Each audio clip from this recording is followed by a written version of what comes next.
Your ears help you hear, your eyes help you see, your legs help you walk. So what do your ears have to do with falling? Turns out a lot more than you'd think. A landmark study from Johns Hopkins found that people even with mild hearing loss are nearly 3 times more likely to fall than people with normal hearing. And every 10 decibels of additional hearing loss increases your risk even more. I'm Dr. Layne Garrett, founder of Timpanogos Hearing and Tinnitus in Utah, and I've been treating hearing loss for over 20 years. And one of the things I see so often is how this connection gets overlooked, both by patients and healthcare providers who honestly should know better. Today, I want to show you exactly why your ears affect your balance and what the research tells us, and then what you can do about it if you're concerned. Now, when most people think about falling, they think about muscle weakness or vision problems, medications that can cause dizziness, or tripping hazards around the house. All of these things are real factors, but hearing, that seems unrelated. I mean, your ears are for hearing sounds, not for keeping you upright, right? That's what makes this research so fascinating. It reveals something about how our brains and bodies work that most people never realize.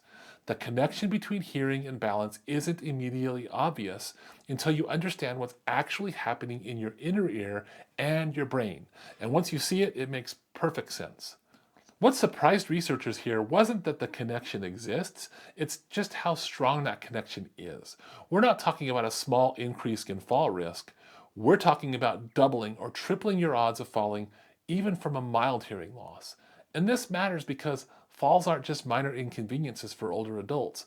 Falls are the leading cause of injury-related death for people over the age of 65.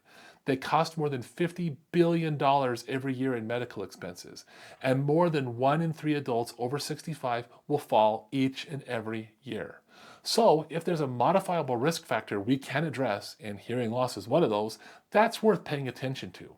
If you're finding this helpful, hit that like button and subscribe.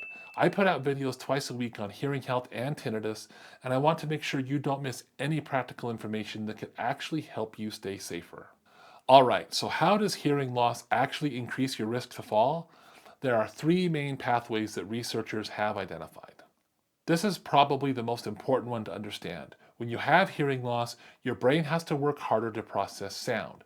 Even if you don't consciously realize it, you're using cognitive resources, mental energy, to decode what people are saying and to try to make sense of your auditory environment.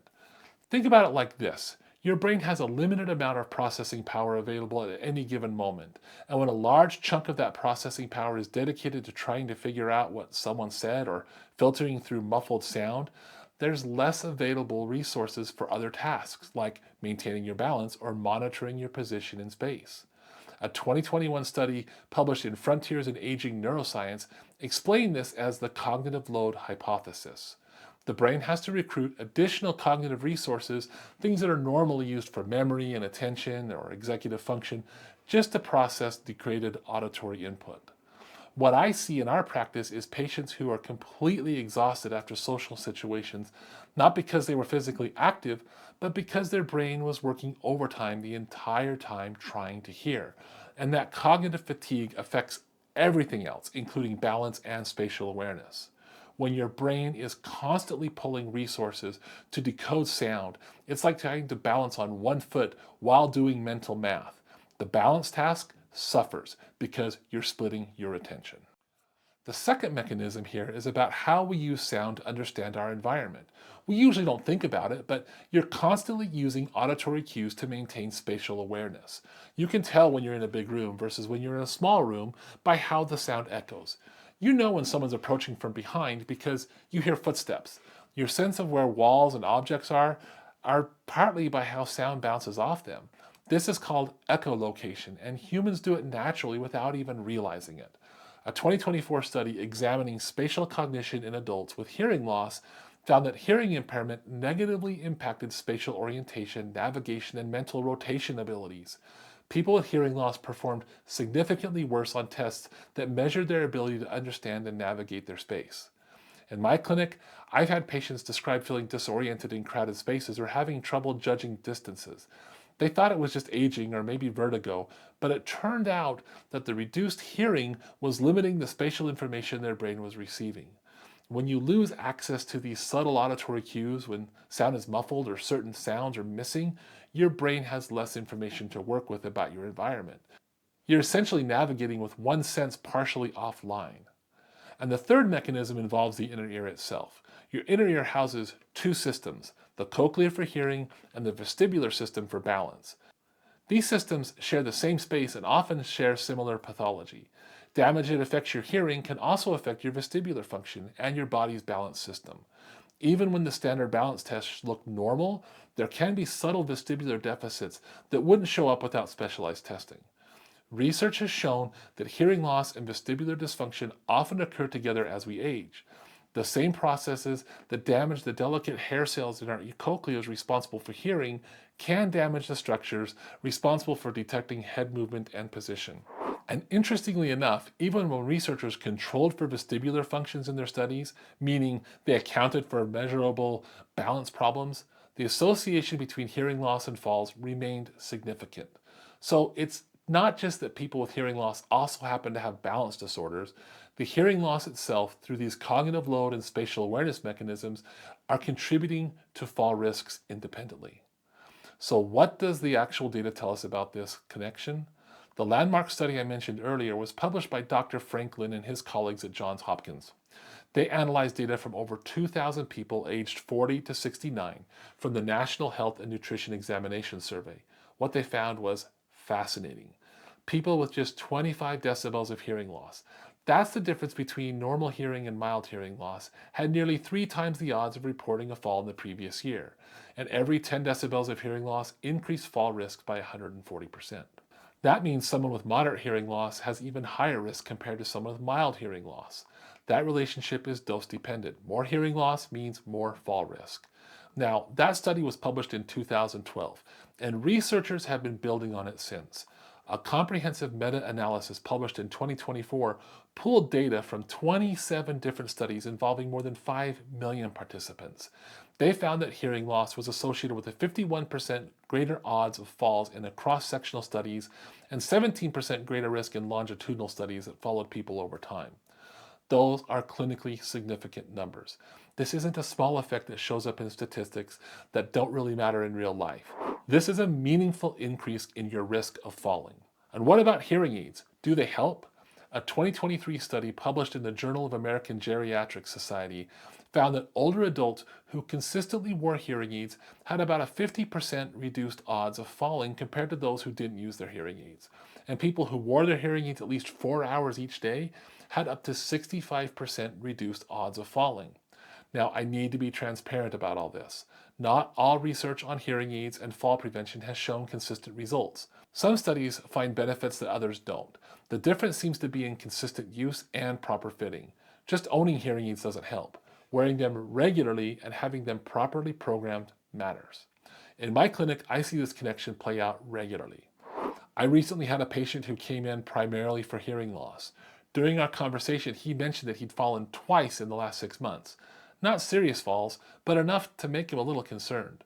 When we tested his hearing, he had a moderate high-frequency hearing loss. We got him fit with hearing aids, and we used real ear measurements to verify that they were programmed correctly for his specific hearing loss. At a follow-up visit, he came back and mentioned something very interesting. He told me that he felt a lot more stable on his feet, and he wasn't tired at the end of the day. He realized he'd been unconsciously tensing up when walking in busy places because he couldn't hear what was going on around him. With the hearing aids restoring access to the environmental sounds, he felt more confident and less anxious about his footing.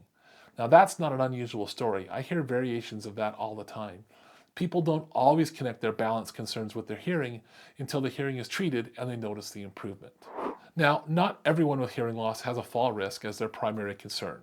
But when I'm evaluating someone in their 60s, 70s, or older and I see untreated hearing loss, fall prevention is absolutely part of the conversation that we have. It's not just about communication and quality of life, it becomes about safety. So what does this mean if you or someone you care about has hearing loss? First, get your hearing tested. If you're over 60, annual hearing evaluations should become part of your routine health care, just like vision checks and blood pressure monitoring. Falls are preventable, and addressing hearing loss is one piece of prevention.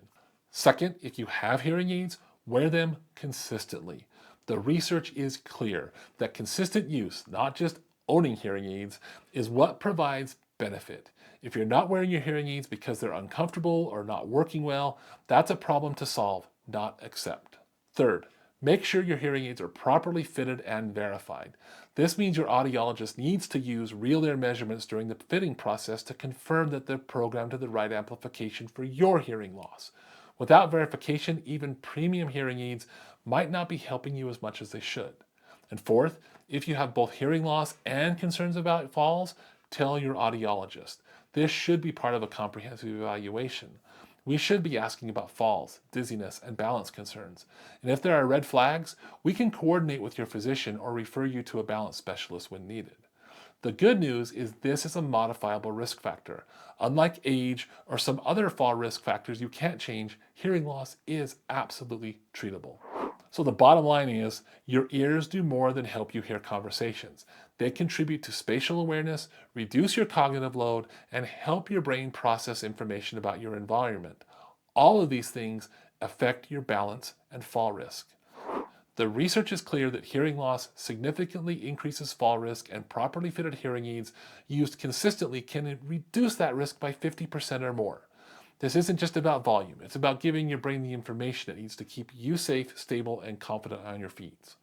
Falls are serious. Hearing loss is treatable. If you're in that overlap, someone with hearing loss who's concerned about staying steady and independent, addressing your hearing should be part of your fall prevention strategy. Drop a comment below. Were you aware of this connection between hearing and balance? Have you or someone you know experienced falls that might be related to hearing loss? If you want to learn more about hearing loss, balance, and comprehensive hearing care, I've put together a free online learning center with evidence-based information about treatment options and what you should expect. You can find that link in the description below. And if you're here in Northern Utah and want a complete hearing evaluation that includes discussion about falls and comprehensive testing, you can schedule an appointment with us. You can find that link in the description too. Thanks for watching. Stay safe out there. We'll see you in the next video.